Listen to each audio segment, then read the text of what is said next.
you up and running here. And I'm going to move this one slightly away from you. You can use the arrow piece here, All right. Okay. As promised, guys, we have this class is about estimating and project management, and we promised you with a bunch of very competent estimators and project managers to come here and talk to you guys about their experience. We have our friend Benj here from InterState, and Benj have two reasons for being here. Reason number one is to share his experience with you, estimating and project management. And reason number two is to hire some of you, the ones who are still looking, or the ones who want to move a little bit down south and find a real good warm. place, which is warmer there. And also, Benj, they're hiring electricians, so it seems the market is hot, and you guys will be hiring electricians as well. So, any questions? I know Jeff and Darren and Kerry, you guys, we were talking about takeoff and all stuff. Feel free to share. There's so many ways of doing things, guys, from a multi-wire branch circuit into not and so forth. Everybody has, the industry is so wide that there's so many things are done in the industry. So I hope you share what you guys are doing. We were talking yesterday about multi-wire branch circuits and the use of how much multi-wire branch circuits you guys see in your field. Are they so common? Are you pulling neutral with the phase? So if you have a chance to touch on that, would be great. Okay. Well, thank you. Yeah. Well, good morning, everyone. Thanks for allowing me to come in. And Chad said I had an hour, and I assured him that I do not plan on taking that much time. So nobody should fall asleep. But as he was saying, I'm with InterStates. We're out of Sioux Center, Iowa, which is about 3.5 to 4 hours south of here, right in the very northwest corner of the state. We are an industrial electrical contractor.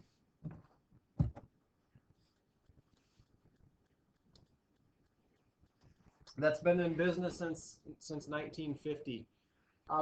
When we talk about doing highly technical industrial work, the InterStates companies have a number of divisions, if you will. There's the electrical construction, which I represent. We have approximately 250 electricians that are traveling throughout the United States working on industrial projects. We also have, let me back up, within the construction company, so we have the electricians, we have project management, we have site project coordinators. Those are individuals that are fresh out of school looking to get into project management. They relocate to some job sites, and you'll see some pictures in here, and they help provide work with the schedule and the budget and client relations and so on and so forth. We have 4 individuals that estimate daily with a fifth, a chief estimator in our corporate office in Iowa. And then we also have a purchasing and safety and HR and so on and so forth. Then the next InterStates company is engineering. The electrical engineers doing some design, drafting, CAD type stuff, things you guys might be familiar with. And we have InterStates Control Systems. That InterStates company is made up primarily of computer programmers. They are writing codes and programs to operate these feed mills, flour mills, ethanol plants, breweries from a control room. It could be a couple of employees sitting in a nice soft chair operating the facility from their laptop. And then the newest one we have is InterStates Instrumentation.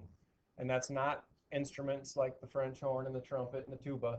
That is the sophisticated devices that are in these processing plants to help measure pressures, flows, liquid levels, temperatures. I don't know if you touch on some of that. We have a program that teaches automation. Sure.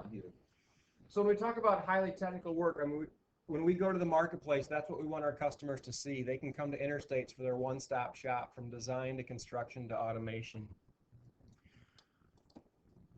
I talked about our corporate office in Iowa. We have some regional offices around the country. Fort Collins, Colorado, Omaha, Nebraska, Sioux Falls, South Dakota, and Cincinnati, Ohio. And most of those regional offices were established because we had a solid customer base in that region, and we wanted to be close to them so we could take better care of their needs. I touched on the types of, within the business what we have, but just highlight some benefits, and you're going to see, I mean, these are fairly common. Pay for performance, that's our bonus system. It's based on company goals and employee goals. The nice thing right now, there's about $1.8 million sitting in there, and that'll get paid out to all the employees at the end of November of this year. So the better we do as a company, the more that pot grows. So it's a nice little incentive. The insurance, 401k, holidays, vacations, wellness program, and also drug screening, because we want our company to be as safe as possible. Training programs. Again, we don't view you guys as, this is the last stop of your education. We want that to continue. And specifically with our planning team, which is where we do a lot of the 3D modeling, the BIM, AutoCAD stuff, which, again, these guys have some experience in, correct?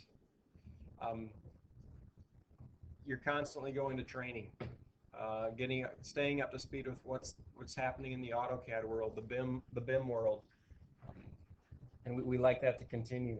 Safety is of the utmost for all of our employees, not just the electricians on site, but everybody that even goes to a site to visit. We've got 2 full-time safety personnel that travel the country, making sure that our electricians are safe. Leadership training, again, if you have a desire to become a project manager, an estimator, the head of our planning team, we do a lot of on-site leadership training and outside of the office leadership training as well.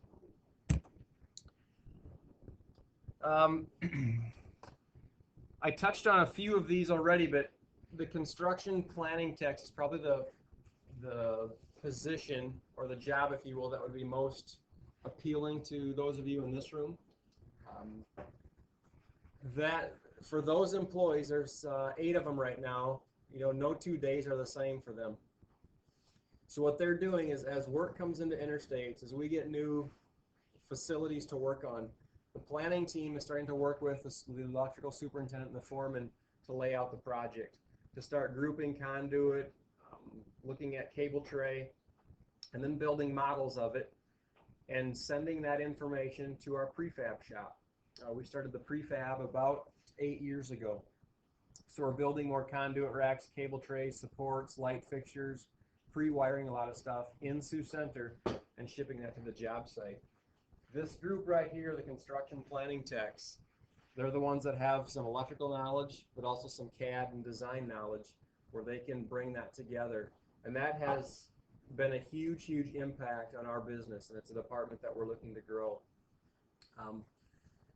So they spend some of their time in the office in Sioux Center. They're also out traveling, visiting the job sites once they're constructed, and they're getting out and looking at what's happening, what's going on, how can we be more efficient and productive on a job site. Because the day and age that we live in, gentlemen, and you're going to see this as you graduate and get into your profession, no matter where you go, construction projects, the schedules are getting shorter, the budgets are getting tighter, and the expectations are becoming greater on the performance of the contractors.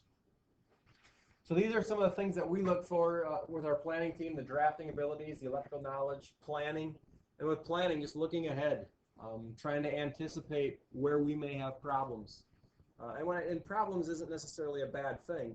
It's just, okay, we wanted to run our conduit here, but the mechanical wants to put some process pipe there. Well, who gets the space? So that's the planning, looking ahead, trying to secure your air, if you will, so we can run our conduit or cable trays. The coordination and support, again, that ties into the planning abilities of working with the other contractors, the boilers, the mechanicals, the steel, and getting the work to come together. And then a willingness to travel. We've been in 44 of the 48 lower states of the United States. Right now, a lot of our projects are from Minnesota, the Dakotas, and south, all the way to Texas, Louisiana, Alabama. 3 to 4 years ago, we had a lot of work on the East Coast. Just prior to that, we were doing a lot of work on the West Coast. And it's just interesting how that changes about every 5 years. I call it the Midwest, but really down, like I said, down through Texas. And so things have remained fairly strong. As a construction company last year, we budgeted to do about $69 million worth of revenue. We finished the year at 74, just actually 73 something, but real close to 74. So we had a phenomenal year. It was a hard year because we did that with the same amount of people. So a lot of us were stretched pretty thin. By 2018, so in approximately 5 years, our goal, excuse me, is to be doing 100 million in revenue. So we're not and I share that just to help try to bring some perspective to InterStates. We're not a small company, but we're not one of the largest either. We're kind of a mid-size. But with that 25 million in revenue increase, we've got to grow our organization, and we're doing that with site project coordinators, individuals that are just coming out of some type of a construction management program, individuals like yourself that can fill some of these capabilities, and then also the electricians. Again, some of this probably is going to look very familiar to you, but this is the technology that we're embracing, and we at InterStates try to stay on the cutting edge of what's happening, what's out there, so we can do our planning. Here's an example of some shop drawings that turned into prefab. So this was designed with the planning team. They got a hold of the prints and said, we can do all of this to start the conduit run. That drawing, along with 3D modeling, went to our prefab shop, and there's about 20 individuals that work in there. They constructed this, broke it back apart, put it on a semi-trailer, and shipped it to the job site. Same thing happened with these two pictures as well. The planning team got a hold of it, again, with their electrical knowledge and their ability to design and draft, came up with prints and 3D models, so it went to the prefab shop, and they created this, sent to the job site. If you're wondering why prefab, I'm going to go back to something that I said just a few minutes ago, that schedules are becoming shorter, expectations are becoming greater on the owner side. But the other interesting thing that we're seeing, and when I say we, it's across the United States, and this isn't just for the electrical trade, it's for all construction trades. Right now, the statistic that is being used is that for every 3 employees, every craft professionals that are leaving the industry, we're only getting 1 back in. You know, that's across the board. So there's becoming this huge shortage of craft professionals, and we're feeling it as well. It's a lot harder to find electricians. So doing the prefab, that's a way we can overcome the decrease in craft professionals. Doing it in a very controlled environment. We have a 50,000 square foot building in Sioux Center that we do this with, I think, 22-foot ceiling. So we have space. It's about 68 degrees in there every day. So they're out of the elements. You know, we're not in, and this doesn't look so bad, but when we're running conduit up the side of a 140-foot elevator, concrete silo, if we can just hoist that up with a crane over the course of 1 day, as opposed to having electricians come down that silo and put the conduit over the course of a week, that's just much safer for us and much more productive. So that's why we've embraced the whole modularization, prefabrication within InterStates. Mitch, can you go back to that picture though? Yeah. Yeah. Are you aware, do they run any conductor amplicity calculation on these that you're aware of? When they put all these conduits together, put conductors, all of them are running, include proximity. Are you familiar with a software called AMP Calc? I am not familiar with that, but I know that is, You designed. that's part of it. Yeah, they're taking, and what I'll use is all the code, Yeah. you know, specifications, regulations, whatever you want, however you want to determine that, figuring, fill, you know, Was stuff that you're talking the about. picture that you guys are looking at, there is nothing in the code tells you how much current the conductor can carry under these circumstances. Nothing in the code. So what we do, there's a software, at least at Element Bucket, there's software that you plug in this, and it will tell you the 500 kcm that you're pulling in this conduit under these circumstances can carry this amount of current. Yeah. I'm sure you probably use. I'm sure the team has stuff like that. I'm just not familiar with their day-to-day. But it's a good picture too. Yeah.